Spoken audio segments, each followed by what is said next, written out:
Wondery Plus subscribers can listen to Watch What Crappens ad-free right now. Join Wondery Plus in the Wondery app or on Apple Podcasts.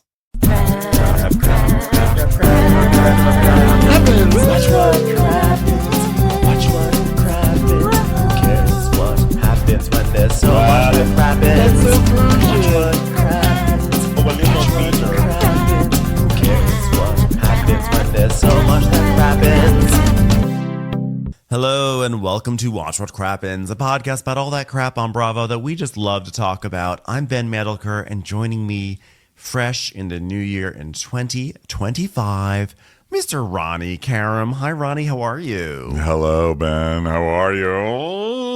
Wonderful. How was your breaky break? Did you have a nice Amazing. Can't believe it's ending. Fantastic. Beautiful. But, glad to be back talking about the Bravs. How about you? What's your 2025? What are you going to do? What's your goal? Well, my goal is to be as healthy as possible while we go on tour. And I know that sounds like I'm actually just finding a way to promote our tour, but it's actually it's a big concern. I'm really trying to be healthy over the next 4 months. So I'm really looking forward to that. And I'm also looking forward to, we had a really fun bonus episode, by the way. I will show this, that on Patreon, right before we left for break, we did a bonus episode where we talked about what we want to happen in the new year. And we looked back on the past year. It was actually a really lovely episode. So please go and listen to that. That's at patreon.com/watchwhatcrappens. And this is also a video. See, I am automatically shilling no matter what. But this is also Crappens on Demand. You should come watch it as well. And the truth is we are going on tour and the tickets are at watchwhatcrappens.com. To that end, by the way, the Crappies, now we are officially less than a month away from the Crappies, which is scary as fuck. But guess what? The first round voting is going to open up on Monday. So this is your warning, your alert. Be ready. Voting for round one will be on Monday. We'll have the link up on our social media. We'll have it on our website, all that good stuff. We're currently compiling the categories. We thank you for everyone who submitted nominations and ideas and suggestions. It's so fun to go through memory lane. I can't wait to have a final ballot, but really looking forward to that. So that's that. And what about you, Ronnie? What is your goal for 2025? To stay hot. Yeah. All right. So here we go. Let's party. Below Deck Sailing. Dun, dun, dun, dun, dun. Monsters. It was really nice to start the new year. Well, actually, this episode came on before the new year started, technically, but we're not recapping it till the new year. But it's our first recap of the new year. And Bueller's here. Hi, Bueller. Welcome. Hi, Bueller. Look, he just hopped recap of the new year, Bueller. Wow. Bueller's first appearance of 2025. By the way, I just want to also mention to people while Bueller is here that Ronnie was very lovely. Or what? Now you're leaving? Well, he didn't like all the attention. He was like, I'm out of here. I just want to say I did get to finally see Ronnie's renovated home, and it is gorgeous and beautiful. And congratulations, Ronnie, on Thank you, Ben. a labor of love. It is stunning. You have such an eye. And if you are to flip a house ever, please, whoever's listening, I know there are people that are listening, give this man a TV show because Ronnie did a great job and he deserves his own HGTV show. I will be the Jax to your Britney on this one. I am going to shill for an HGTV show for you because it was beautiful. The choices for furniture, the color palette, the materials. You just did a wonderful job, Ronnie. I'm really proud of you. Thank you so much. Yeah, no, thank it's great. What a lovely Christmas, like, huh? We had a Christmas party over there. It was just so nice. Oh, God, I had so much fun. Okay, memories. Good. Okay. Memories. Anyway, that was what were we talking year. about? First thing of the new year. Okay, so it was good to be, the first show back of the new year was Below Deck, and to have monster guests just felt so good. Just to have unpleasable people, just jackass people who acted like they're the fanciest people in the world, but obviously don't know what they're fucking talking about, which was great. Like complaining about the taste of an Aperol Spritz as if they could do anything about that. It's literally Aperol. There's everything is. It's not up to much interpretation. You know what I mean? Yeah. Did I just text you? ignorant, stupid, fucking awful, nasty people. And it was nice, because I feel like sometimes people try and fake it for this show, and it's nice to just have shitty people. Sometimes normally I hate it, but sometimes I like when shitty people are like, well, we're shitty, and that's just the way it is. And we like being shitty, and we're going to stay shitty. So stay shitty, shitty people. What a great start to the new year. But there's always this element of dissatisfaction I have across all Below Deck shows, which is that when you do have shitty guests on the boat, and then the show airs, and then the show always roasts them because the crew roasts them, the internet roasts them, and I always want to I want them to be accountable, or I want to put a microphone in their face, and be like, how do you answer for this? Now that you've seen it, what do you say? And we never get that with the guests. They just go back off to obscurity, unless they're like Jill Zarin. But I want these people to say oh wow, we saw ourselves on screen and we were terrible. I want to know what they thought seeing themselves.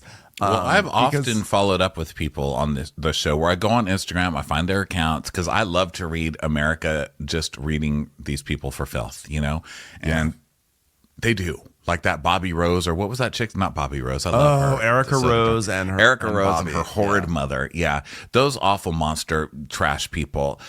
They were read for filth. And I loved reading that. And of course, it was all editing's fault. And it was all the staff's fault. So that's the big spoiler, is that it's still never their fault. It's always editing's fault. Always. Every single time. I've never read one that's like, wow, we really sucked. Yeah. Well, this episode definitely had me feeling a certain sort of way because it was one of those episodes where I texted Ronnie. I think I texted you and I was like, this episode's making me feel a lot of things. Now, I've forgotten almost all of it because it was last year, guys. But as we go through it, I'm sure things will be drudged up and I will have rage anew. But I was feeling things. I was having a lot. Well, I know. Oh my God, I had a Vietnam flashback into what made me so mad. Actually, and I will get to it. Everyone. We're going to put a pin in that. That's a preview. Just wait for about 75 to 80% through our recap, and my anger will come out. Yeah. Well, this show is hard to even get that angry about because this is the lowest rent of all the Below Decks. The boat's falling apart. There's always shit falling all over. I mean, I know they're tilting, but they still don't have cabinet doors that can close. People come spill drinks on you. I mean, that's just how the show is. Yeah. They serve you shitty food half the time. There's sperm all over everything. They fuck all over the boat. It's just a nasty, skeevy show. Gary's always there driving you. I mean, it's just one of the skeevier shows. So there's an element of me that no matter how bad the guests are, I'm always kind of on their side because I'm like, let's be honest, they're probably right. You know what I mean? Like these guests were complaining about every drink, but then I was like, but these drinks probably do suck. And they complained about the food. And I'm like, but the food probably did suck. Like the things they complained about, they weren't great, but they might have had a point. But also, you're going on a charter for a very reduced cost. We know this, and it's like on TV. I know if I want to have a delicious meal, I'm not going to go to Gordon Ramsay's Hell's Kitchen. I'm going to go to a proper restaurant. I'm not going to eat on a soundstage. So, yes, they are entitled to be disappointed by shitty service, 100%. And I know that if I were on the boat, I probably would be a monster. I would be edited to be a monster. But that being said, also, you know what you got yourself into. Yeah. Also, it's Kate Well, Chastain's also the birthday. one-day charters, you know what I mean? Because I already have zero respect for one-day charters. You're already getting a bargain, but you need this much of a bargain? Really? They're like, I'll give you $5 and then we'll just come be monsters on your boat. I mean, and then they're just like, I don't understand what this food is or, whatever it may be for the one-day charter. But they're never good and they're always horrible people. And it's like, you are the ultimate NASCAR people. Can you please stop pretending? Actually, are NASCAR people rich? But you know what I mean. Probably. They're just the lowest. Sorry. I'm offending all the NASCAR people. But you know what I mean. When NASCAR comes to town and suddenly there's flags you don't understand on cars and people tailgating you and yelling faggot out their window. You know how it is. That's exactly what these people are. Not these in particular. I just mean lower rent people in general. Though I just mean one day charter people. I'm not even going to say lower rent anymore. I'm just going to say those are one day charter people. Lower tip. I love this. I think you're so right. I feel like we've never really have articulated that. Like when it says one day charter, I'm always like, cheap. I'm like, Was Walmart losers. closed today? Yeah. Please pack up your bindle and leave. I always say the one day charters are my favorite because I always see my own clothes represented on screen. It's like, oh my God, finally, people who wear Old Navy are here.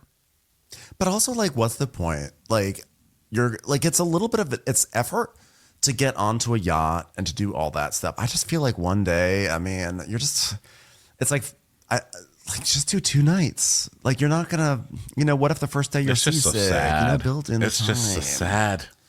Sad. All right. Here we Shooting go. schedule. Oh wait, but we do have something here. There's something I don't remember if we talked about this last time. I think we speculated it, but we heard from an old queen at a bar. Previously on Below Deck Sailing Yacht, Gary decides he isn't going to be drinking for the rest of the season, which lasts all of about half an episode. We were speculating on the last episode when Gary suddenly decided that he wanted to be sober. We thought like nothing that happened on camera seemed so crazy or beyond the pale of what he normally does that he decides to finally become sober. And as we all know, leading into the season, we've read that and we know that there's like someone on the staff of Below Deck, I think was made allegations or maybe pressed charges or something like that about Gary. I think it was coming on to her, inappropriate, yada, yada. We know it's terrible. And so we were wondering if maybe this happened, like, and this is what really caused him to be sober. And then we heard from an old queen of the bar who said that basically, that like, I think the timing of it actually did work out. And that when they shoot Below Deck, there's like forced time, like the cast has to have time to like that. They're put into sequester every few days and they're put into hotel rooms. They don't talk to anyone else. And that's when this incident happened. So it would make sense that like during a blackout period, no pun intended, that Gary like was in his hotel room and this is when this all happened and he comes back to shoot. And so for us, on camera, we don't see anything, but it's something that happened off camera, like beyond the shooting schedule, in between charters. So what did Old Queen, I have an article up if you want deets. So this is from Screen Rant. Gary basically was accused by season 4 makeup artist. We'll hold her name here because why put her through that? But makeup artist of sexual misconduct stemming from an incident that allegedly occurred during filming in the summer of 2022. Samantha was tasked with escorting cast members to and from their rooms for production in between interview segments. She also kept the crew isolated before and after the interviews. Samantha claimed, well, there we go. Okay, I can't not read her name. Samantha claimed that she brought a boozed up Gary back to his hotel room following filming for a confessional interview. Gary had been in isolation after a positive COVID-19 diagnosis kept him from joining the crew. And so this is where he showed up late for that season. Remember? Because he had COVID or everything something. I said was basically wrong. Well, because 2022 is... But maybe, okay, so 2022, obviously, this entire theory is... Well, no, because this aired in 2024, but it was filmed a long time before. Because, remember, this has been on the shelf for a long time. I think it was probably filmed in 2023, but it's possible that it's possible that maybe the allegations surfaced during Well, let me the just season. finish this so I don't leave people hanging. So she stated that she was bringing him back to his room and he was behaving erratically and eventually grabbed her from behind and physically restrained her from leaving before she was able to get away. She stated that production never limited Gary's alcohol consumption, and she worked on previous seasons, including season 10, where she accused Bosun Ross of making inappropriate comments towards her. So that's the article there. And when did that article? When did this news break? This was November 4th, 2020. No, it's updated November 4th, 2024. So this must have been a long time ago. So maybe when the news broke, Gary was like maybe reprimanded off camera, etc. So I will amend the theory, but I'm glad you clarified that because I'm not trying to pass along bad information, even though I blatantly just did. But Well, I mean, most of something it for is people just to stuff think we about. read headlines about. You know what I mean? And it happened a long time ago. I thought the same thing. I was like, something, and it might have still happened because we don't really know when this was filmed. That's the thing about Below Deck. Like, how are we supposed to know when this was filmed? Yeah. Well, we will keep an eye on it, and we will try to piece together the timeline as best we can. But Anyway, the Gary, point was he must have done something really bad off camera to warrant him suddenly becoming a good little angel and deciding he's going to quit. And then he even did the PR thing of, look at me, I'm going to have a girlfriend now, when he's trying to make good with Daisy and it's just me and Daisy. We have so much going for us, and I believe in us long term, even if you don't. I'm just this whole, it's just me, dependable Gary, just waiting for you.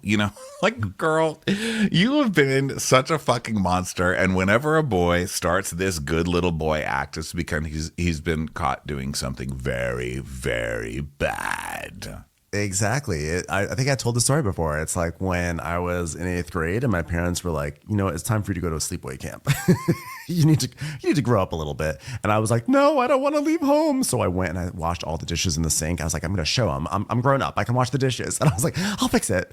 And that's basically what he's doing. He is washing his dishes, hoping that this will suddenly cause things to change rapidly. And it won't. So we start the episode. Everyone is waking up after their crew night out, and Daisy and Gary are sharing a room. And Daisy's like, "So, did you have fun last night?" And he's like, "Yes, I did have a fun night. It's hard to get along with everyone when everyone's drunk." Blah blah blah blah blah blah blah. I'm like, no shit. It's hard. Imagine we've been the ones having to watch you get wasted for 4 years now. How hard is it on us? Now you're only just getting barely a taste of it, and everyone getting drunk doesn't even compare to what everyone's had to deal with when you've gotten drunk, sir. So then we go to Danny, who has just hooked up with Chase. They've been banging in the bedroom all night 3 times, we find out later. And she's like, so last time I kissed somebody on this crew, I was told that could never happen again. But this time, I'm hoping you'll say that he needs it to happen all the time. And I loved every second because I did. So, and then Chase is like, wow, gee golly. Woof, I've only been here 3 days, and last year I had to sleep in the fucking crew mess because there was sex happening in my fucking cabin. Now here I am. Ding, ding, ding, ding, ding. Just got lots of laid. Yeah.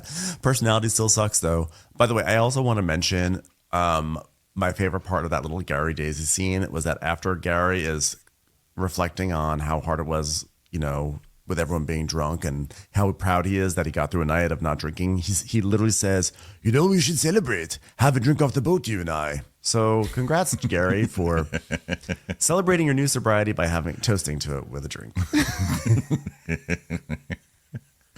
Well, that's what they always say. I mean, listen, that's why you are supposed to celebrate in AA with chips because, salty things are the best things to eat while you're drinking.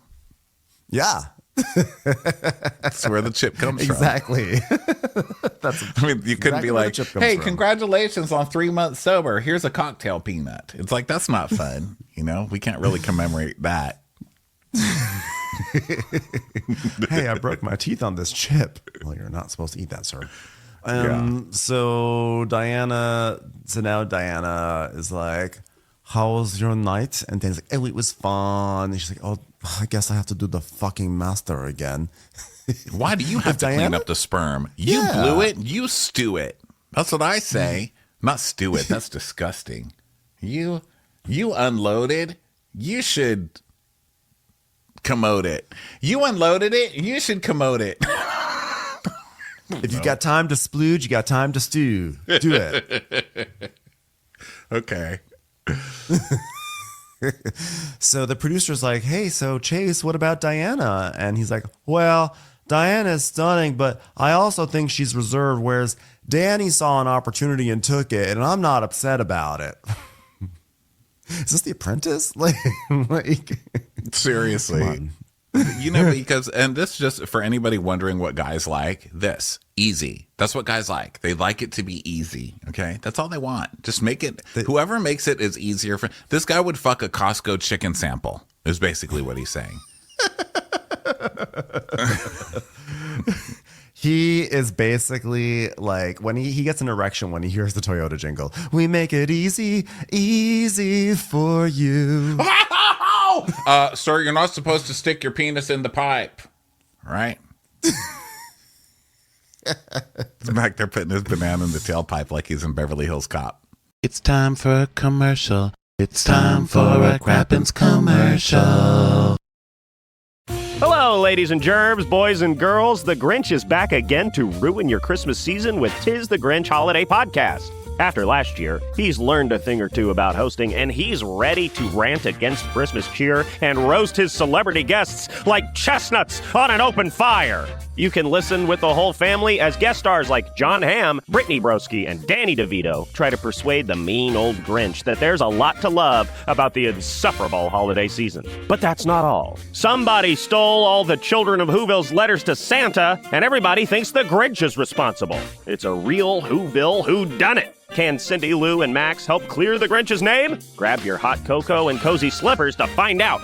Follow Tis the Grinch Holiday Podcast on the Wondery app or wherever you get your podcasts. Unlock weekly Christmas mystery bonus content and listen to every episode ad-free by joining Wondery Plus in the Wondery app, Spotify, or Apple Podcasts. They say Hollywood is where dreams are made, a seductive city where many flock to get rich, be adored, and capture America's heart. But when the spotlight turns off, fame, fortune, and lives can disappear in an instant. When TV producer Roy Radin was found dead in a canyon near LA in 1983, there were many questions surrounding his death. The last person seen with him was Lainey Jacobs, a seductive cocaine dealer who desperately wanted to be part of the Hollywood elite. Together, they were trying to break into the movie industry. But things took a dark turn when $1 million worth of cocaine and cash went missing. From Wondery comes a new season of the hit show Hollywood and Crime, The Cotton Club Murder.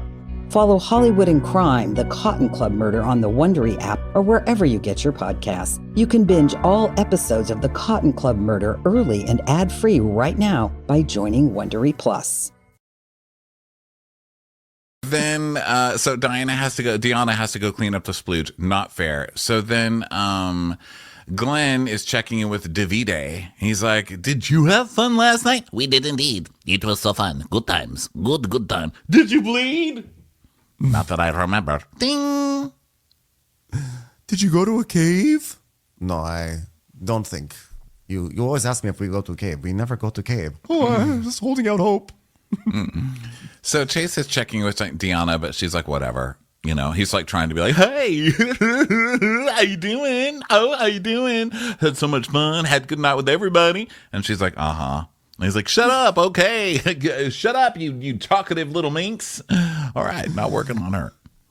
Ooh, Chase, did you have fun last night? Where did you disappear to? Blah, blah, blah. He's like, yeah, I had a great time. I don't remember, man. No, shut up. Come on, spill the beans. Blah, blah, blah, blah, blah, blah, blah, blah.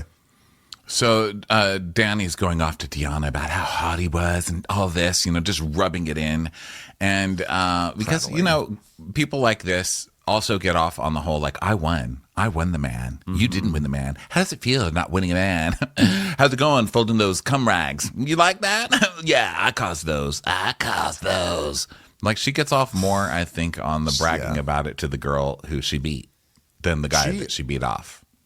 She truly is someone who prattles on. It's not that she talks and talks or brags. She prattles. Like, she is the prototypical prattler. Like, she should be in some old Jane Austen movie, coming in and be like, oh, I went with Mr. Willoughby to the dance and he just danced with me all night long. Isn't that amazing? I danced and danced and danced with Mr. Willoughby. It's like, oh, shut up, you prattler. You goddamn prattler. So Gary's telling Chase, listen, I thought you were going to hook up with Deanna. What was that? You were flirting all night. And he's like, what? I'm not hooking up with anybody. I'm just doing a big job, man. Okay, just doing the squeegee.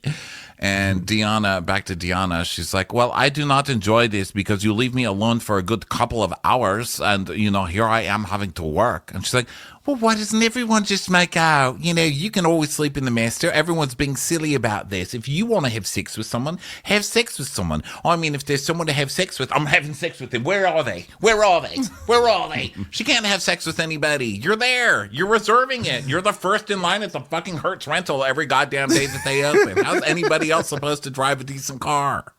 I know. You're making everyone else go to Alamo. So Danny's like, well, what do you want? She tells us, what do you want me to do? I mean, like, sit back and, like, watch you stare at him from the corner of the crew mess table for the rest of the season, and maybe he'll come hook up with you? Like, no, excuse me. I was a cheerleader. I had 10,000 men staring at me. I'm going to take my shot. Here's what she wants you to do. Not take every cookie off the plate.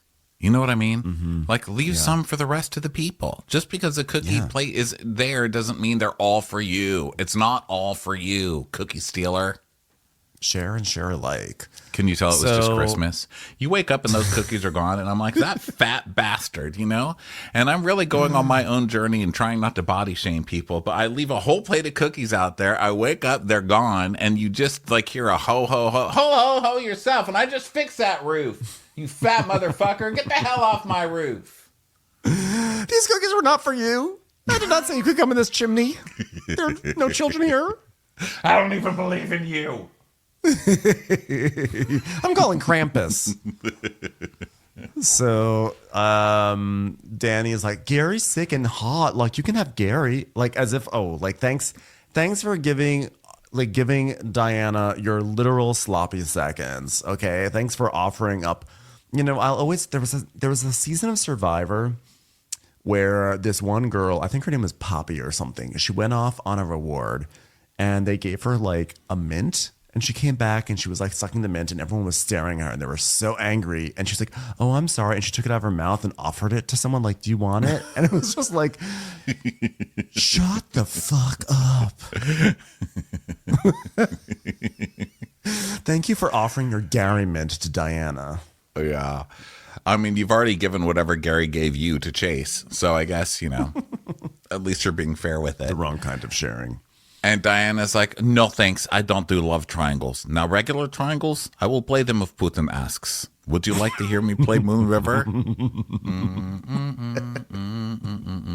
Ding. Ding, ding, ding. All right, stop it. I'm going to fuck that triangle.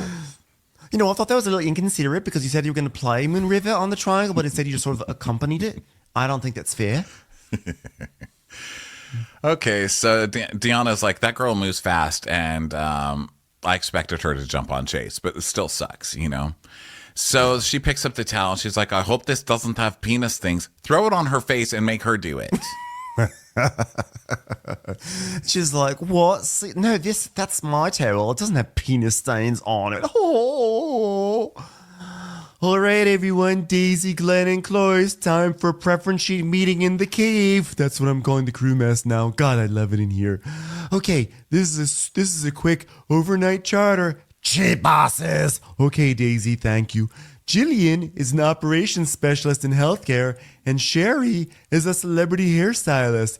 Jillian and Sherry plan to enjoy fun in the sun and great cuisine alongside their friends.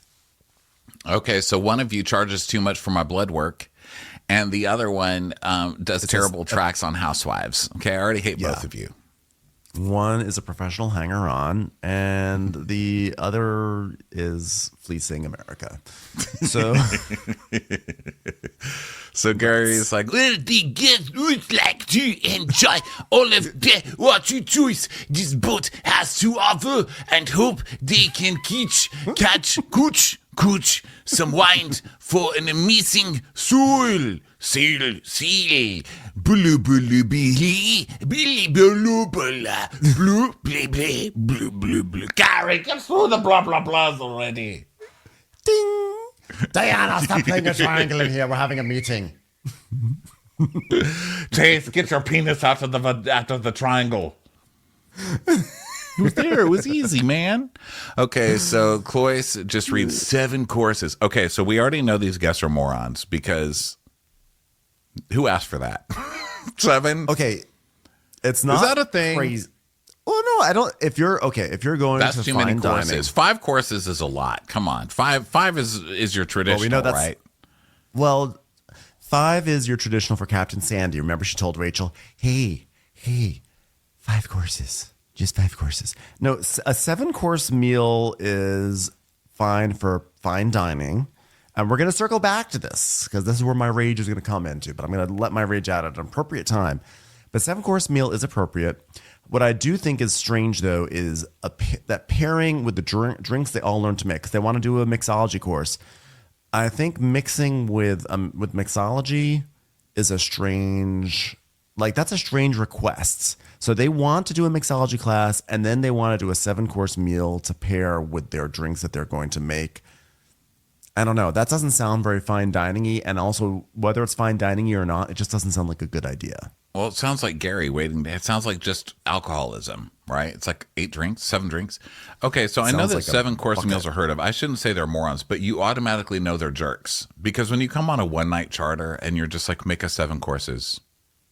It's like people who, yes. I don't know, it's like, I'm going to get this. I'm going to get everything that I can fucking get. You know, it's like my friend who goes to the front desk and asks for the slippers and the toothpaste and the towels. And then she's taking home she'll unplug the phone, the hotel phone, and put it in her bag on the way out. It's like, this is my one night at a hotel and I'm getting every free thing I can. Yeah, act like you've been there before, you know? Well, I'll also, if it's your one night on the yacht, I kind of feel like I want to spend more time, experiencing the yacht rather than being, stuck at a table, you know? If I'm going to do a 7-course meal, I'm going to do the 7 courses at a proper restaurant, maybe not, on a boat that's sideways. Well, now, here's another thing. Also, I'm having to lube up the side of my lips because I got... for the new year, I'm going on a stronger retinol, which is stuff old people use on their face. For those of you who are like, what is retinol? It's like a face cream that kills a layer of your skin to reproduce skin more quickly for when you're old. So anyway, I had it on my hands, and then after that I put on argan oil on my face, and I was putting the argan oil on, and I was like, oh, I should just put some on my lips because I love argan oil. Well, I had the fucking retin-A still on my hands. So now my lips are falling off. Basically. So if my lips fall off during this recap, it's because I did it to myself with face creams. Okay, back to the show.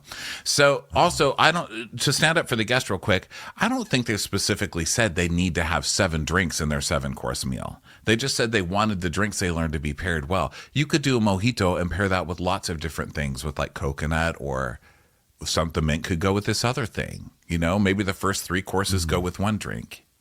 That's all assuming that when you request to learn how to make a mojito, you also know what a mojito is and like a mojito, but we'll get to that in a moment. So Daisy is like, all right, Claus, just tell me your menu and I'll pick the cocktails to go with it. He's like, okay, beautiful strategy. Well, the itinerary requests are pretty straightforward. They seem like a fun group. So Claus is like, the guests has specifically requested 7-course meal, not 6, not 8, not 11, not 4, not 2. 7. Thank you, Cloyce. Keep talking. Hey, make this monologue longer. Yeah. He's like, well, my goal is to showcase a broad range of culinary skills, highlights for some things from local seafood and processes. It's like, yeah, you're going to cook 7 meals, 7 courses. We get it. We understand what that means. Not 3. Do not highlight things. Not 19. He's like, I don't want to highlight my skills. I'm going to microwave everything. So they, everyone does their task and they get ready to go off on the boat for, and everything. And so Gary's like, Daisy Boo, do you want to go get that drink now? Blah, blah, blah, blah, blah. Which I'm like, wow, you're really eager to get that drink to celebrate your non-drinking, sir. I'll be ready for the drink. I'm doing really well, my sobriety. I'm ready for the drink now, Daisy. Blah, blah, blah. So Danny's like, uh-oh, is this a date? And he's like, well, having Daisy be supportive of me not drinking is a good feeling for me, because then I know she's going to be there for me at my worst when I'm drunk, because she has been there. And also she'll be there for me at my best when I'm sober, which will never, ever happen. But working together, living together, living together, having these ups and downs, children running all around, snot coming after them, Daisy yelling at me from a fire escape in the middle of a very poor neighborhood to come inside and leave my boys. God, that vision is just still so strong in me. Daisy just hanging off the fire escape with a cigarette dangling out of her mouth and her ponytail kind of half undone and her makeup smeared down her face while dirty children run all around her. Gary! Gary, you get your ass up here before you lose it. Kids, get off the ironing board. That's not the playground. Ow! I told ya. Well, now one of them's lost their face. Get up here, you fucking good for nothing. One of the low points of my Christmas vacation was that for whatever reason, Dom and I put Look Who's Talking on. It was on TV, and so we watched part of it. First of all, it's not a good movie. Second of all, there is a scene where Kirstie Alley R.I.P. She has a vision of what life would be like if she got with John Travolta, and it was like literally everything you just described. It was like her in curlers, John Travolta coming in with like a pot belly, and like the kids throwing food around the kitchen, and she has like a cigarette out of her mouth like, did you pick up the milk? And like that's what Daisy and Gary would be. They would be a Look Who's Talking fantasy sequence. Just that nightmare trash couple, and it's usually the couple, it's usually like the homecoming queen and the football quarterback from high school who just become trash as they get older, and it's just gross. But so Kirstie Alley was in that. Wasn't Roseanne also in that? I mean, half that movie's not even allowed on Twitter. I think that Roseanne was a voice of one of the babies in the sequel. Or the sequel. Okay, Look Who's Talking too. But yeah, it was. Look Who's Talking as well. Yeah, it was terrible. It was like actually so much worse than I ever remembered it. And then when I saw Amy Heckerling directed it, I was like, Amy Heckerling? I thought it was gonna be some random like old guy, and it was Amy Heckerling. So who knows? So think about that, Amy Heckerling. If you're listening, you did bad work. The title of Ben's movie about that day: Heckling Heckerling. Look Who's Talking. How about we call it Look Who's Directing? Look who's heckling. Look who's heckling. So they leave, and Daisy's just like, where are we going, Gary? He's like, just to the corner. So they do, and he's trying to hold her hand and stuff. And she's like, what are we going for a drink for, Gary? He's like, ooh, for us, it's the season. 'Tis the season. And she's like, well, are you not going to drink for the rest of the season, Gary? And he's like, I don't know. Maybe I'll have a glass of wine tonight. Well, Daisy, why did you give me this slice of pizza? Oh, that's to represent the wedge of the chip that you achieved in your 8 hours of sobriety. I'll spit it out. Then meanwhile, Danny is, she's like, oh my God, Chase is asleep. My lover's asleep. Let's go wake him up. It'll be hilarious. So they go and they wake up Chase, and it's like funny antics. So we come back to Gary and Daisy. And this is where Gary is now trying to see himself as a mature person. And so he's like, Daisy, Gary tells us, we're roomies, and then being besties to being best friends to moving on in all seriousness. What are you looking for in life, Daisy? Oh, I guess he's telling Daisy this. And she's like, in life? Yeah, for the next couple of years, have you ever thought about, I don't know, settling down with a tall drunkard who likes to do terrible things to other people? Maybe blah, blah, blah, blah, blah. Well, I guess stabilize and work a bit would be nice, I guess. So, I've wanted to check out the Dysons, because frankly, they're supposed to be really great vacuums, but I've never wanted to spend the money. I say leave work at work. That's the kind of thing I say, but it's got a big bowl on it, and I've got to tell you, sounds good. Here I come next couple of years. Well, I want to build that relationship period. Relationships require a lot of work. Fuck yeah. You go through the ups and the downs like us. We've been through a lot of shit that most married couples haven't been through. And seriously, it doesn't seem like it's going to anytime soon. And Daisy's like, she's already like, oh God, is Gary trying to really make something happen now? Well, she's used to what Gary's done. She knows what Gary does. She knows his cycle. Gary's in trouble. So Gary is trying to, use her for PR. And she's like, no. Because I think Daisy likes Gary. I think she would, if Gary was being sincere right now, I think Daisy would be like, fuck yeah, let's do this. But she knows he's not being sincere. And she knows that Gary just likes the idea of Daisy. She likes the idea of, he likes the idea of being in a relationship and like being the mature person he aspires to be. But I think he also is drawn to Daisy. I think he's not actually attracted to Daisy or wants to be in a relationship with Daisy. It's just that like she's the only one who, when he's done some real bullshit, like she's just like still is like nice to him. And so he's well, it's like we all love a Waffle House, because really at the end of the day, no matter how drunk we are, they at least let us come sit down until we fuck up again. You know what I mean? Yeah, exactly. Daisy, you're basically a Waffle House. Congratulations. You've achieved so much in this relationship. He's like, well, could you see a relationship with me? And she's like, Gara.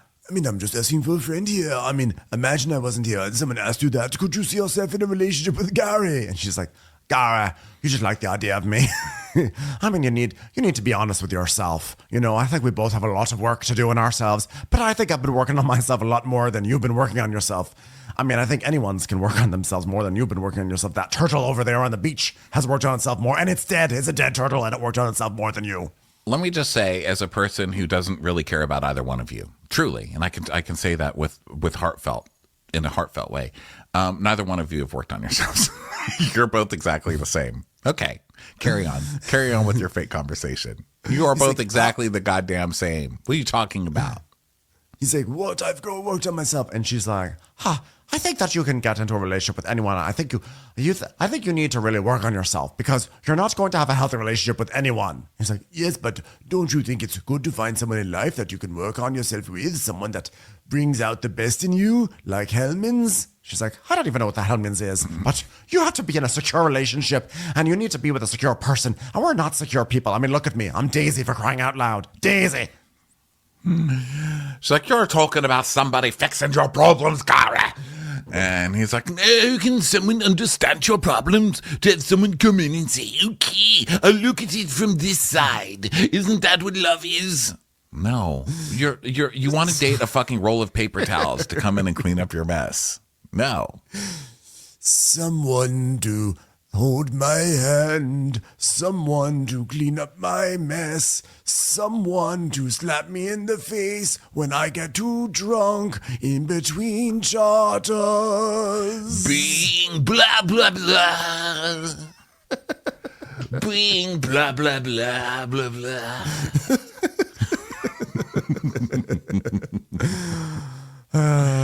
Commercials. Here comes one right now. So Gary's like, Well, I think I've been too scared to commit because I don't want someone to put me in my place because I'm selfish, but I know it's what I need. well, that's what the police are there for, you know? But he's like, no, it's someone like Daisy. And she's like, well, because of everything that happened last year, and Gary didn't respect my relationship with Colin, and I kind of took a step back from our relationship. Actually, you hooked up with his best friend, which you have every right to do. I'm not shaming you for that. But you hook up with his best friend, then still flirted with him the whole time. Then they both treated you like total shit, and then you ghosted him until this season. Why are you acting like you took some step back because he didn't respect your relationship? You know who else didn't respect you? Colin. And Colin ended up good boy clubbing it with this one the rest of the time. Yeah. Either way, I think that Gary is trash. And although you're not really refuting that, but she's no, like, I'm not at all. I'm just, she has an interesting way of amending history. But that said, he is trash and she's not trash. I hope the best for her. I don't hope the worst for Gary. I'm just like, stay over there, stay over there. Yeah. Well, unless Gary did some serious growing up very fast, us having a future, there's no fucking way, And she goes, I think we make each other laugh. We have similar interests, like alcohol. Anyway, it's a good list. It's like, so you're saying there's a chance. All right, let's go, Days. That was very lovely. Thank you. Now back to not drinking for 2 hours. So he did he have the drink? He definitely drank wine because the producers did a close-up on the wine to be like, look, audience, he is in fact drinking wine. It's not something that looks like wine. It is wine. He is having wine right now to celebrate his sobriety. Okay, so then now Deanna and Danny are still doing their flirt thing with Chase. and it's annoying. So then Cloyce is talking to Keith, and Cloyce is like, so has your attention shifted at all? He's like, what do you mean? Well, like, obviously you were getting along with Daisy pretty good. So how do you feel about that? Like, is it changing your vibe that she's out with Gary? And he's like, I don't know, really. You know, and this morning I felt like a piece of white bread. And then I found out about that, and I felt slightly toasted. And I'm just sitting here, slowly getting harder and harder, waiting for someone to take up a nibble out of me, really, before I'm ready to be thrown in the bin. Does that make any sense? Someone to put me in the toaster. Someone to spread some butter on me. Someone to enjoy me for breakfast. Come have a little bite. I'll always be there, being a piece of toast. Being a carb.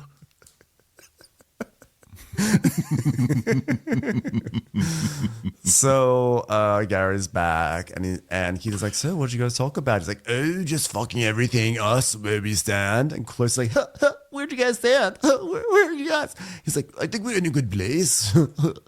I don't know what I meant to say. Not he's intentionally being vague because he knows that both of these people like Daisy, right? So he's basically just put a blocker, which he knows he's doing also. He sees Daisy about to get a happy thing, so he's going to come in there and try and ruin it for her by making it like, well, I still like Daisy, so now both of these guys are going to have to back off. This guy's really such a piece of shit.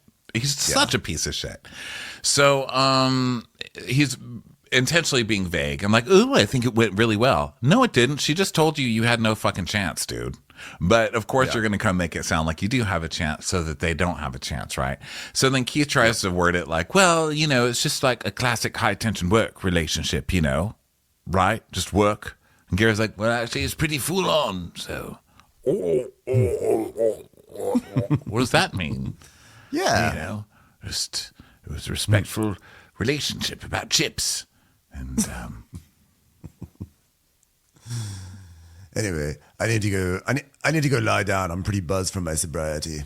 So Keith is basically like, I don't really know what to do. I don't want to put my foot in something that's going to get stinky. And Gary's like, well, I guess we're just friends, eh? I thought, it's just like we fight, and it's weird what we've been through, days. And she's like, go to sleep, Gara. So yeah, they're just sort of settling. And he goes, so but if you and I ever live together, we've got to get on a good vibe. And then he farts in her face while she's in the bed. She's like, Gary, you're disgusting. Which I think is the moment she realized she's marrying this man. Yes. Okay, so then Deanna and Chase, everybody's waking up the next day and getting ready, you know. And now it's provision times. And Davide is fixing lights in the cabins, going, Lights, I fix. I'm Italian. And then Gary and Daisy are checking. Oh, Deanna is asking Chase if he slept well. And he's like, I had this dream that 2 stewardesses came and drugged me out of bed. And she seems like so dejected this morning. She's just like, I can't believe someone would do that. Why is he talking to me? And Diana's like, I don't want to be in love triangle, only Putin triangle. So Daisy, she's like, how are you doing? Are you okay? Are you upset at her? And Chase, like, hooking up. Do you want to be mad, Diana? Do you want to yell at at Danny? Do you want to do that? She's like, I don't know. He wanted her. And she's like, sure. Well, okay. So would you hook up with him? No, never. I mean, I was vibing, but apparently it was not true on his side. And it's like, well, you know, it was a bit shit because you didn't really have a chance, did ya? And she's like, well, I'm not going to fuck somebody on the first day. She goes, well, with you being reserved as you are, I mean, look, I'm not saying it's your fault. I'm just saying he's an idiot because the boy's an idiot, you know?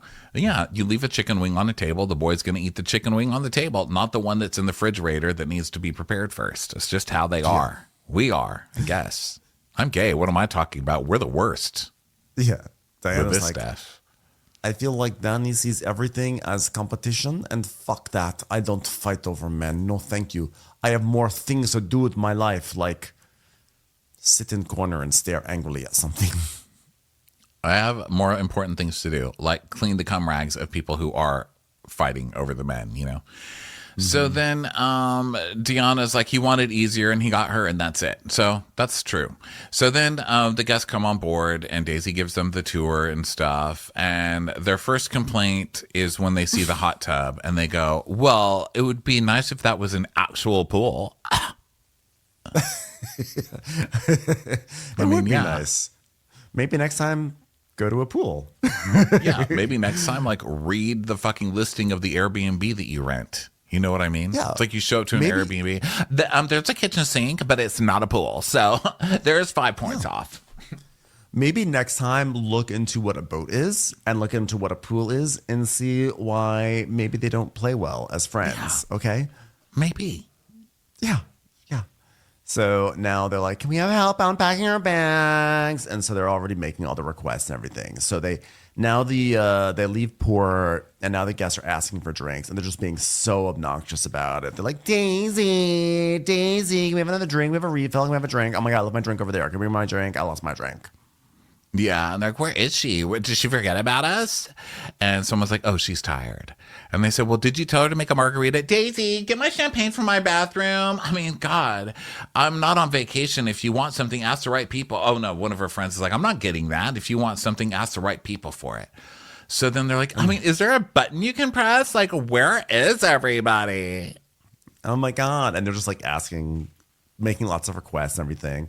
So at this point, I would say, like, okay, I can imagine that the editing made them look really spoiled because, like, I can imagine they're so excited that they have all this service. They're being jokey amongst themselves. It makes it look like they're doing this. But the rest of the charter, though, they just continue to get worse and worse and worse. So now the sails go up because it's time to go sailing. So Captain Glenn is all excited. And now the boat starts to tilt to the left. Everything falls out of the cabinets because once again, the crew has they act like they had no idea this would ever happen. So they don't lock anything down. So everything's tumbling out of every shelf. And then, of course, one of the guests is like, this is not what I expected. Why is the boat going sideways? Don't tell me you never watched the show that you went on. Yeah. You know what I mean? Yeah. You didn't even watch one episode. I do not believe you. So then she starts with the whole, oh my God, the boat's tilting. I can't handle it. I'm going to throw up. I'm definitely going to throw up. I'm definitely for sure going to throw up. Okay. Another piece of evidence that this person is a complete asshole who is in a group of people and needs to barf and just sits there. I'm going to throw up, guys. I'm going to throw up.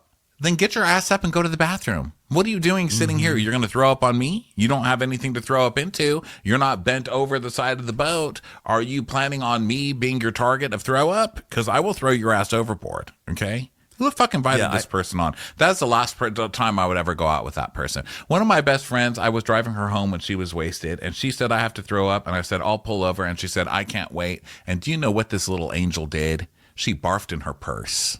Wow. That's what good friends do. That's a good friend. You try to accommodate. Also, how about this crazy idea? How about you just like turn the fuck around and barf into the ocean? Okay. For real. Like that's what there's like literally like a giant space for you to throw up. It'll be okay. Like why You'll do they have probably to be throwing your straws in there within 5 minutes. I know. And on top of that, honestly, I really do think she was being dramatic because how is it that the choppiness of the sea she was fine with, but when they tilt, that's the issue? I feel like the tilting is not what will make you seasick. I think it's the up and down, the choppiness. So she was just, I think, being like, oh my God, it's sideways. I'm going to get sick now. And she doesn't even wind up puking, by the way, because they would have shown it. So they go running all around to find like a bin, which by the way, they kind of should have had one, like they should have like seasick bags like ready, like not just like tucked away at the depths of the ship. There should be one on the deck. But now she's like, so she basically says like no more tilting of the boat, which is like, look, I don't get off on the boat, the sailing the way Glenn does. But like if you're gonna book a sailboat, why would you book the sailboat and then not want to do any of the sailing? It's just stupid. Yeah. So then one of the friends is like, are you sure it's not the margarita? Like now you're already blaming service for your friends wanting to throw up with seasickness. Yeah. So then Daisy's like, oh my God, it doesn't sound like anyone's throwing up. And then we hear, bleh, bleh, But we still get no proof that she threw up, right? I don't think we saw that she threw up. I don't think so. So then Gary is like, so you're not comfortable? You want us to stop? Which I think is the first time in history Gary said that. And she's like, yes. So then Glenn stops and he's like, this is the first time I've ever been asked to stop sailing. Whoa, I hope to God it's the last. So now Gary goes to check on Cloyce, and he's getting that 7-course thing ready. And now it's time to put the sails away and drop anchor. And now, where should we do the cocktail making class? Daisy is asking Danny, which is interesting. Why would you ask Danny? She doesn't know anything. Yeah. And Danny's like, at the bar. And Daisy goes, oh, that would be cute. It's also where all the liquor is, Daisy. That's where you would have a mixology class.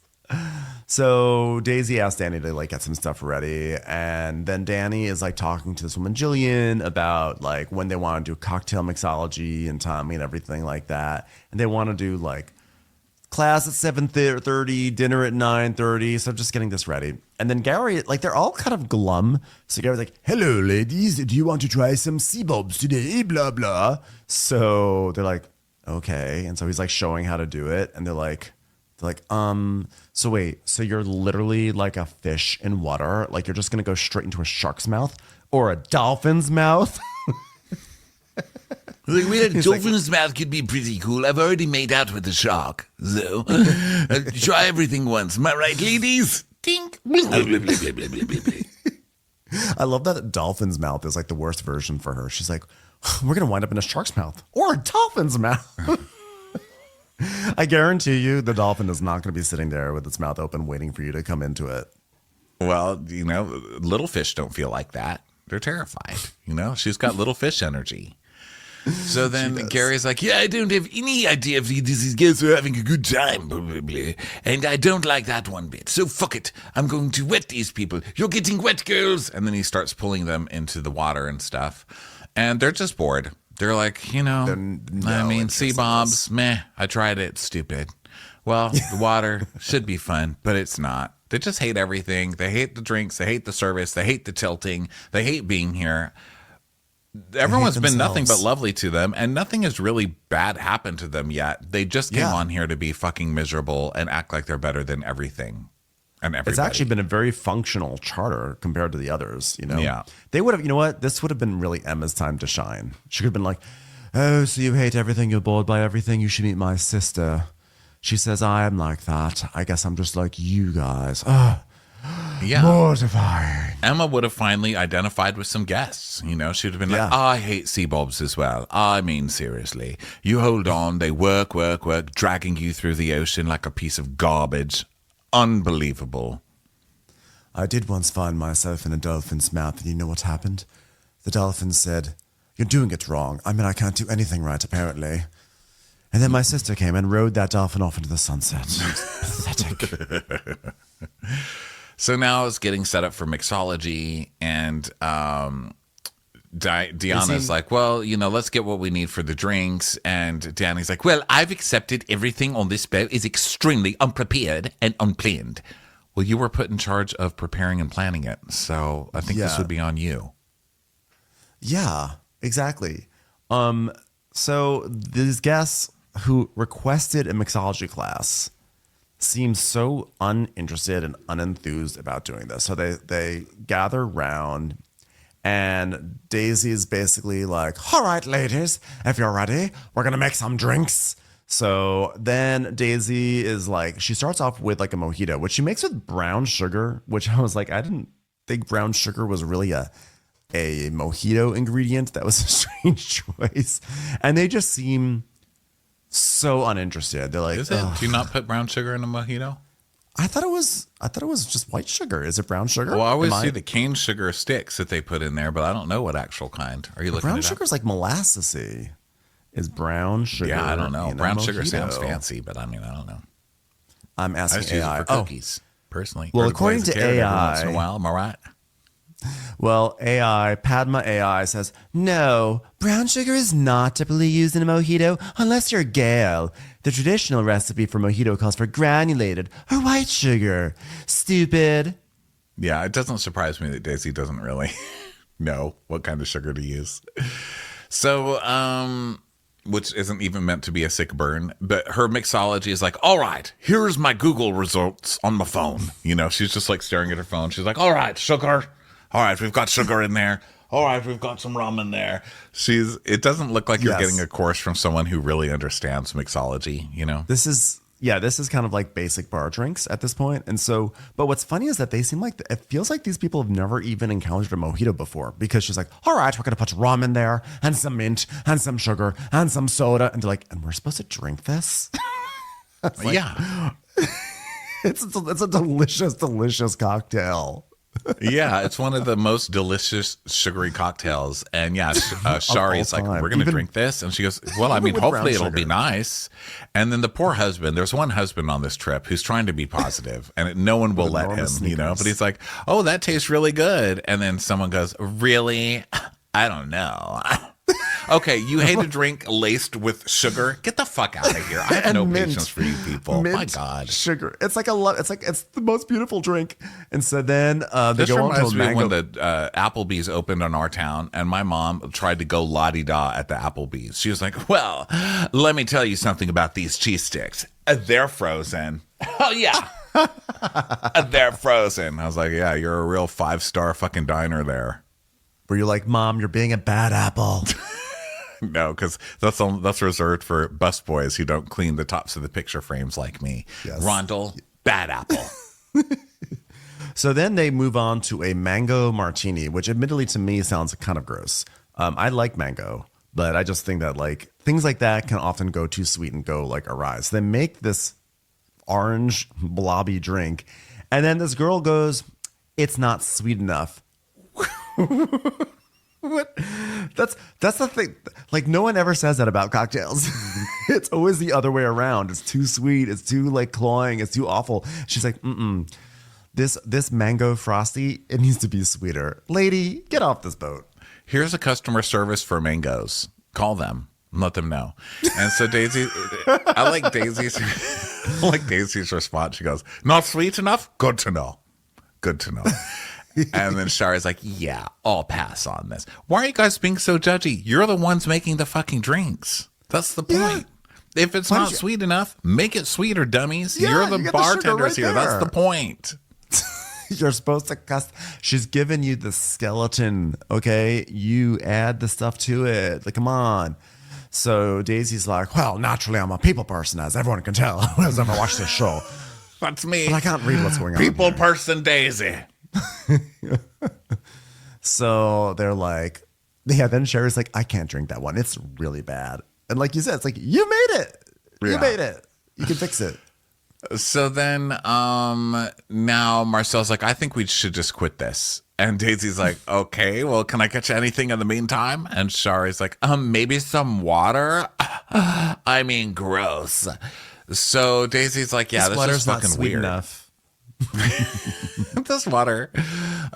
So she's like, it is pulsating. How uncomfortable everybody feels. It is pulsating. So then now one of them is like, so do you got any of you guys want to do something else like this ever again? And they're like, no. And they're just like all sitting on the sofa, just like bored, unhappy. And Daisy's like, oh, well, I hope they like their dinner cocktails. So because remember, they're going to be pairing their cocktails with dinner, you know? So, you know, we got a message in our Instagram, now that I'm thinking about it, from someone who seemed extremely sweet. So don't worry, I'm not about to diss you, lady who messaged us on Instagram. But she's like, oh my God, my friend is coming up next week on Below Deck, and I'm really worried that she's not going to come off well. I forgot about that. Did you read that? She's like, I'm But that was a worried while it's ago, coming up. yeah. Well, let me just tell you, your friend fucking sucks. And I'm sorry. I don't even care which one it is. They all suck. And I'm so sorry that this couldn't work out better for your friend. But they did this to themselves. I mean, there's no amount of editing on earth that could have made these people look this terrible. These are just shitty people. These are just not nice people. They're not fun. They're not nice. They're horrible. Who goes on a boat and doesn't at least enjoy floating around? They don't even enjoy floating around.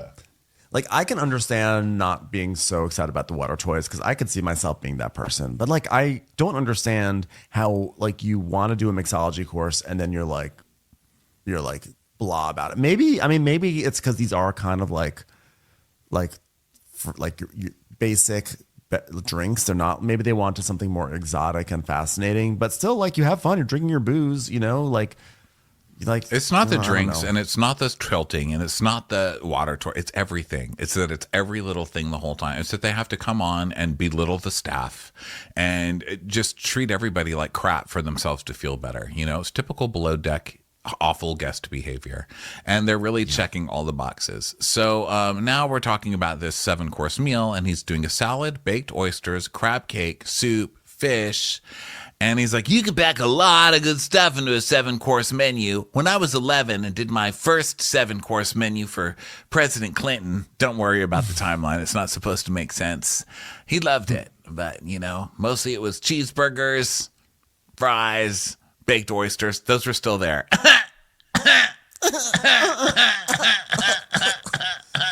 So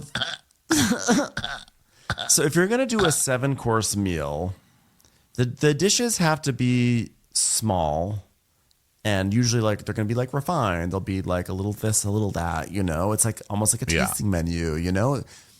Almost like a Every mousse. single, yeah. So this is where I got so mad, and this is where I felt something for these guests, because every single course he puts out there is like a full-size course. So first he starts out with a big-ass wedge salad, one of the heaviest salads you could have. It is, you know, a wedge of iceberg lettuce covered in like usually like a blue cheese and like bacon. I mean, this looked actually very, very nice. This is a Parmesan emulsion. I was like, okay. So like it wasn't pinging my radar. It was just like a nice little wedge salad. And But so he serving serves iceberg that. on a luxury yacht is... Yeah, there's that too. And then but it's also then they get paired with these cocktails that are so inelegant for a 7-course meal. So the first one's getting paired with an Aperol Spritz. Now, this is no shade against an Aperol Spritz. I love an Aperol Spritz. But it was just like every cocktail was like Aperol Spritz. It was like a peach Bellini came out next to be paired with oysters. Like everything, I was like, this is actually a terrible meal. Like I'm a little bit on the guest side about this meal because this is a terrible pairing and it's like too much heavy food for like 7 courses. Yeah, this is where we go back to the beginning of this recap where I was like, you know, this is one of those where I thought, do they have a point? Because up to this point, I've been like, these guests suck. But at this part, I was like, oh, wow. Well, they had a tasting with nobody who knew how to make drinks. So they didn't teach them or good drinks. And now they're having a tasting and the guy doesn't really know how to do a tasting, obviously. And the people who are making them drinks don't know how to make drinks because... Or pair. Yeah. Yeah, that's not what. Although, I mean, it's easier to do a wine pairing than it is an actual alcohol pairing. A mixed drink pairing is very difficult to do. I've never heard of a mixed drink pairing, actually. I have, but they're really not as successful. Yeah. And I've heard of a whiskey pairing, you know, something like that. It doesn't always have to be wine, but I've never heard of like, we're going to have 7 different mixed drinks to go with 7 different courses. But yeah. I mean, I don't and know. not like, I'm an old Navy mixed guy. drinks that you make. And usually if there is like a mixology pairing, the beverages are very, very like artisanal. It's like there's a shrub and then there's a tincture and then there's like a vodka that was like aged with some sort of artichoke or whatever. It's like there's like the cocktails are given actually kind of like in a culinary approach, but this is just like Aperol Spritz, margarita, Long Island iced tea. So it's like this. I was like, ooh. But then again, so I'm like, you know, these guests do have a point. But then at the same time, an Aperol Spritz, like you said earlier, an Aperol Spritz is really just 2 things, and it's a very, very common drink. And they're all acting. They're like, I don't like this. They're all like, they're acting like it's some exotic drink, and they're like, rejection. And you're allowed to not like an Aperol Spritz, but I just feel like you can't be like. You can't want an Aperol Spritz. You can't blame the bartender on an Aperol Spritz. I guess is the point, right? It's like you're acting like the bartender did something wrong, and they're like, "Ew, it tastes like cough syrup." It's like, okay, well, but it's an Aperol Spritz. So anyway, so Jillian, one of the ladies, is like, "So, do you like Aperol Spritz?" to Danny, and Danny goes, "Personally, yes, but it's not my first choice." Why do you say that as a server too? Like everything's a clusterfuck at this dinner. I'm just saying everybody's wrong in this dinner. That? Like the Just say, service "I is do." bad, the mixology is bad, the food's bad, the guests are bad. It's all bad. So Cloyce is like, okay, for your next course, a play on Oysters Rockefeller, which I call Cloyce Ters Rockefeller. They're like, we don't like wordplay. So he's like, okay, well, no, this is bad too. You're doing something cutesy for the thing. Don't name it after it's very yourself. First of all, Oysters Rockefeller, like, it's What is this, he's the trying to make it look 1950s? fancy. It's like he's doing like it's Bad. if you're gonna do like the refined retro thing, you really have to. It's tricky, and like I don't know, Cloisters Rockefeller, but then they get paired with peach bellinis. I cannot think of a more disgusting pairing. Like, horrible. And it's like, why are you serving a peach bellini? That's a brunch drink. Why are you serving it now? Who thought to put peach with Oysters Rockefeller? It's like, oh God. And It's then very Daisy bad. comes out with a tray of them and spills the tray of peach bellinis on the primary. I was like, oh my God. And then starts laughing. It's like, oh, I'm so sorry. And she's like, that was just a nervous laugh. That was one of the worst moments of my life. And I've woken up next to Gary. All right. Thank God this is just a one-night charter. So she keeps saying, I'm sorry. And literally no one will say, okay. They just watch her clean it up. And so they hate the oysters.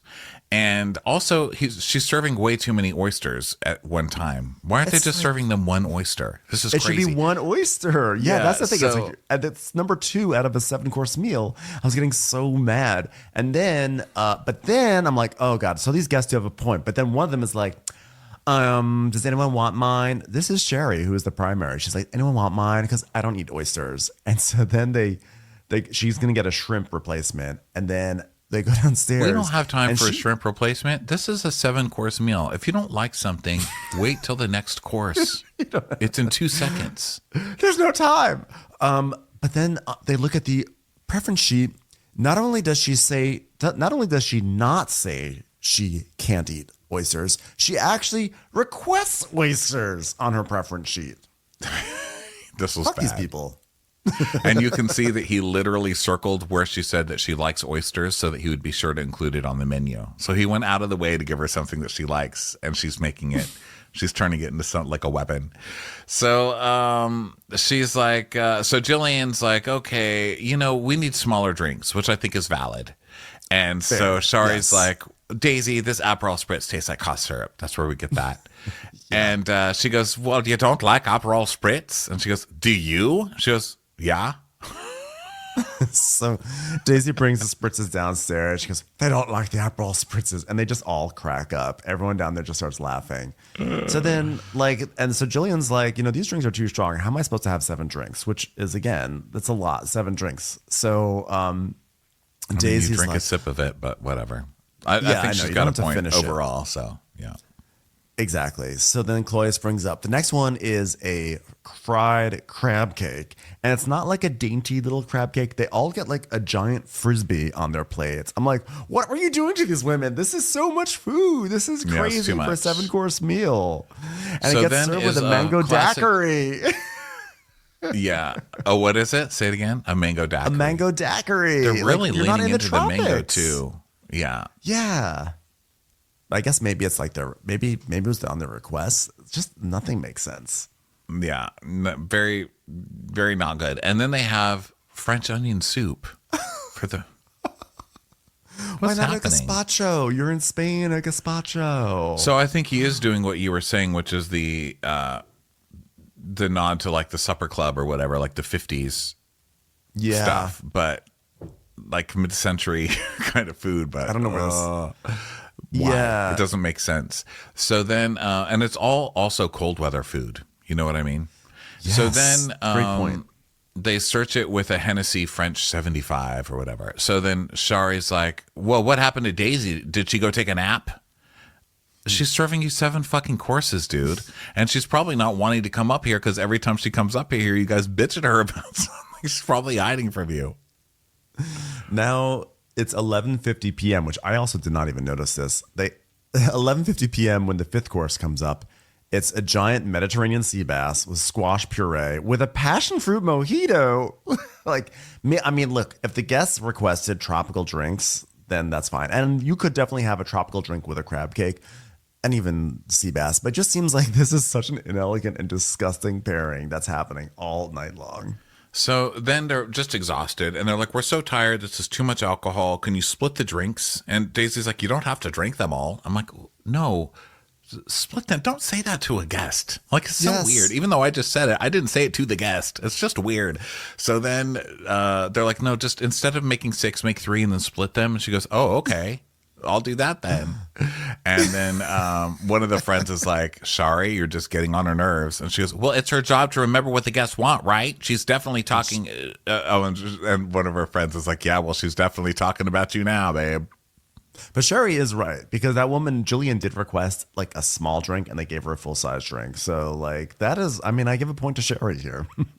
Yeah. So then, I mean, Glenn although is- Shari is the one that can't remember what she wants, but still. So then Glenn checks in on dinner, and Daisy stupidly is like, terrible. They hate everything. They hate me. I knocked champagne on them. 2 of them don't eat oysters, but it wasn't on their preference sheet. And he's like, uh-oh, is the mood okay? And she's like, I'm telling you, it's like nurses on a Saturday night without a cave to go to. Oh, no! That's terrible.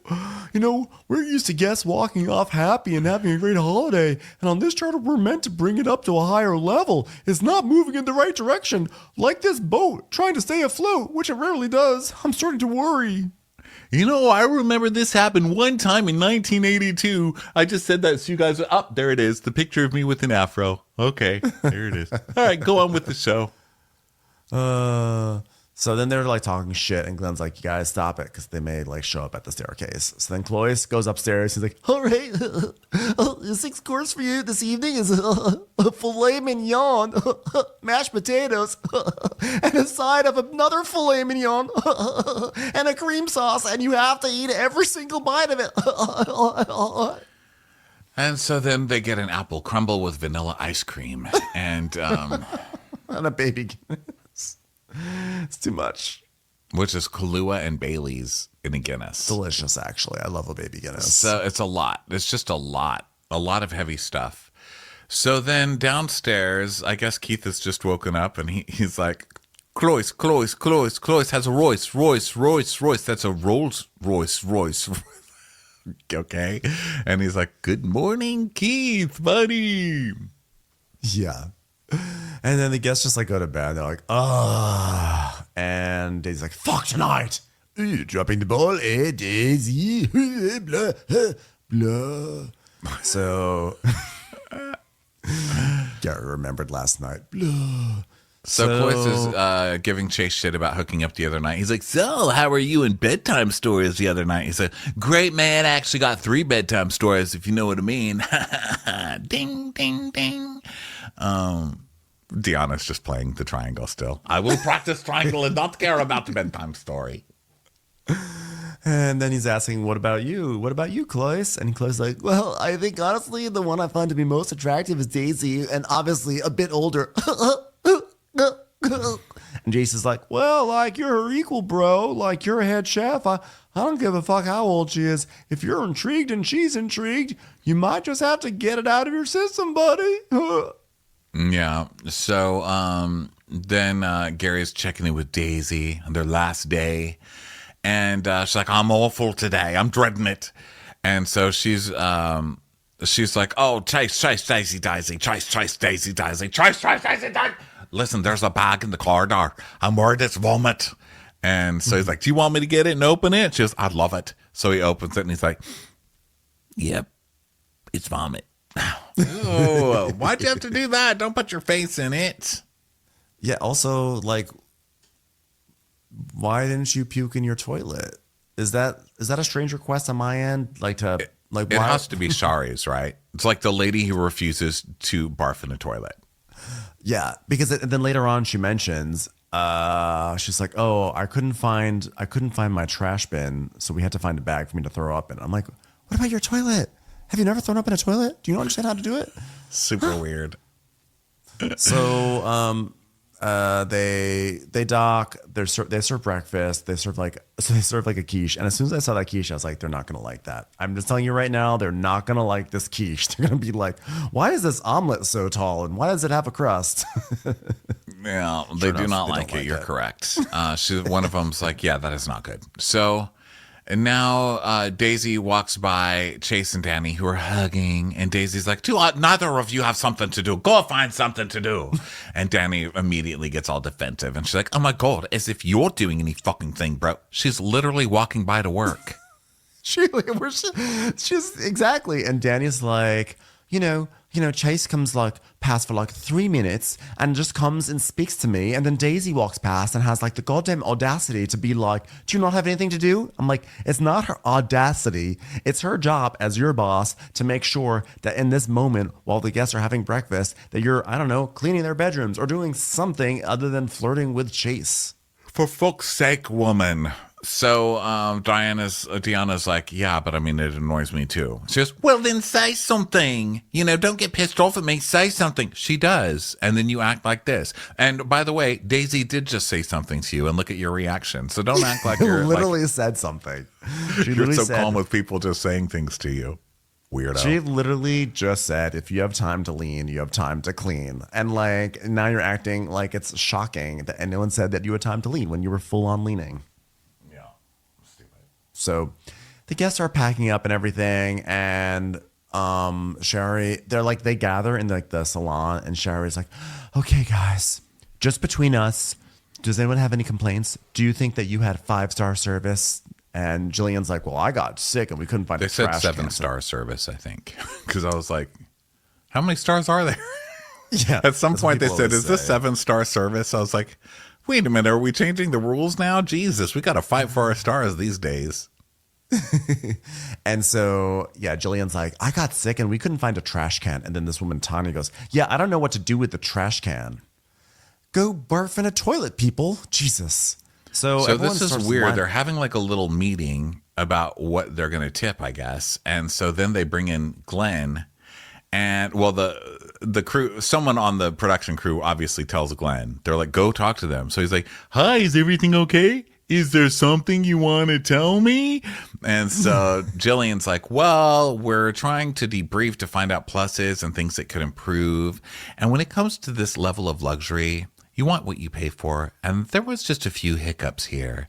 And Shari's like, Jillian, just tell the truth. Do it. And so Daisy's looking in there knowing that they're about to get screwed, because this is definitely like a we're not tipping you situation. So do you think this is a sitch where they're not going to tip? I think they'll tip. I don't think it'll be a good tip. Right now, I think the lowest tip of the season is still Dr. Contessa, who actually had a generally good charter. So we're going to see, will these people be better or worse than Dr. Contessa? Because that is the bar to beat. So I don't know. They might not tip. They were really unhappy. They were real pissed. I mean, to have a whole meeting about it and the captain's there and everything is not looking good. But we'll see. Yep, we'll see. But for now, that's it for this episode. We'll see what happens next week. Thanks for everyone who listens. Keep an eye out for that Crappies ballad. And also don't forget to buy tickets to the Crappies themselves, February 1st, New York City Town Hall. Or just come see us on the road at watchwhatcrappens.com for the tickets. Bye, everyone. Bye. Watch What Crappens would like to thank its premium sponsors. Ain't no thing like Allison King. Our way is the Amber way. It's always automatic with Ashley Auto. Ashley Savoni, she don't take no baloney. Put your hands together for Carly Clapp. Catherine DiBernardo has our hardo. Get on the right foot with Chrissy Offutt. Dana C. Dana Do. She's not just a Sheila, she's a Daniela. Etchels. Aaron McNicholas, she don't miss no trickolas. Jamie, she has no last namey. You'll never hide from Heidi Eleanor Jones. I go, you go, we all go for Hugo. Hava Nagila Weber. Know Your Worth with Jason Kurth. We could all learn from Jennifer Kearns. She's our kind of mess. It's Jennifer Messer. Sip some scotch with Jessica Trotch. Knock, knock, knocking on Katie Mannock's door. She's our favorite streamer, Caroline Peacock. Kristen the Piston Anderson. Get a bee in your bonnet with Lacey B. Bringing the funk, it's Leslie Plunkett. She gets an A from us, it's Lindsay D. Let's give a kisserino to Lisa Lino. Fresh as a daisy, it's Maisie McHenry. We love her on the rocks, it's Melissa Cox. Megan Berg. You can't have a burger without the Berg. This is Living with Michelle Vivian. I love a ya, Olivia Williamson. Tastier than Flanderson, it's Rachel Manderson. Have a heck of a time with Rebecca. She sure is swell. It's Raquel. Cast a spell with Shannon Spellman. The Bay Area Betches. Betches. And our super premium sponsors. She's VVIP, it's Amanda V. Somebody get us 10 cc's of Betsy MD. She's got a leg up. It's Beth Ani. We're taking the gold with Brenda Silva. Don't get salty with Christine Pepper. Can't have a meal without the Emily Sides. Nobody holds a candle to Jamie Kendall. We got our wish. It's Jen Plish. She's not harsh. She's Jill Hirsch. She's a little bit loony. Junie. My favorite Murdo, Karen McMurdo. We love him madly. It's Kyle Pod Shadley. Let's go on a bender with Lauren Fender. We're ride or die for Lisa Ryder Barron. She's a whiz. It's Liz Sarthy. Always killing it. It's Lola Alkalani. The incredible edible Matthews sisters. She eases our woes, it's Melissa St. Rose. Give him hell, Miss Noel. Put on a kettle for Rebecca Weddle. She's the queen bee. It's Sarah Lemke. Shannon, out of a cannon, Anthony. Let's take off with Tamla Plain. She ain't no shrinking Violet Kuchar. We love you guys. If you like Watch What Crappens, you can listen ad-free right now by joining Wondery Plus in the Wondery app or on Apple Podcasts. Prime members can listen ad-free on Amazon Music. Before you go, tell us about yourself by filling out a short survey at Wondery.com/survey.